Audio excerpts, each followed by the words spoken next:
பொலிவுடன் மாலை நியூஸ். பாடி அருகே நிலக்கடலை பயிர்களை சேதப்படுத்தி வரும் நூற்றுக்கணக்கான மயில்கள் செய்வதறியாமல் தவிக்கும் விவசாயிகள்.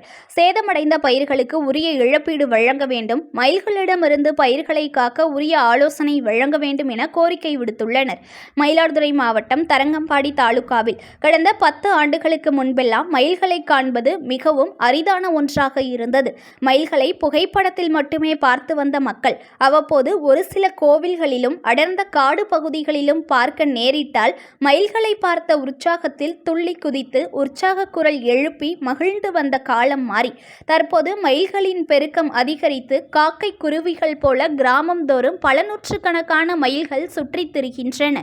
மயில்கள் பரவ தொடங்கிய காலத்தில் கிராமங்களில் அங்கொன்றும் இங்கொன்றுமாய் சுற்றி திரிந்ததால் பெரிய அளவில் விவசாயிகளுக்கு பாதிப்பு ஏற்படவில்லை. ஆனால் கடந்த சில வருடங்களில் மயிலின் கூட்டம் அபரிவிதமாக பெருகி காக்கை குருவிகளை காட்டிலும் அதிக அளவு மயில்கள் சுற்றி திரிகின்றன. முன்பெல்லாம் நரிகள் அதிகமாக இருந்ததால் மயில்கள் இடும் முட்டையை தின்றுவிடும். ஆனால் தற்போது நரிகள் இருக்கின்றதா இல்லையா என்பதை தெரியாத நிலை உள்ளதால் மயில்களின் பெருக்கம் அதிகரித்து காணப்படுவதாக கூறப்படுகிறது. தரங்கம்பாடி தாலுகாவில் சிங்கனோடை, அனந்தமங்கலம், ஆனைக்கோவில், கள்ளியப்பன் நல்லூர், கண்ணப்பன் மூளை ஆகிய பகுதிகளில் சுமார் 500 ஏக்கருக்கு மேலாக விவசாயிகள் நிலக்கடலை சாகுபடி செய்து வருகின்றனர்.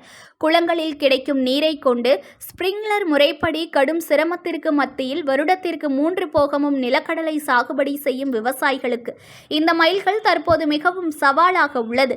அதிகாலை மற்றும் மாலை நேரத்தில் கூட்டம் கூட்டமாக வரும் மயில்கள் மண்ணுக்கு அடியில் உள்ள நிலக்கடலை பிஞ்சுகளை கொத்தி தின்று அதிக அளவு சேதப்படுத்தி வருவதால் விவசாயிகள் மிகவும் கவலையடைந்துள்ளனர்.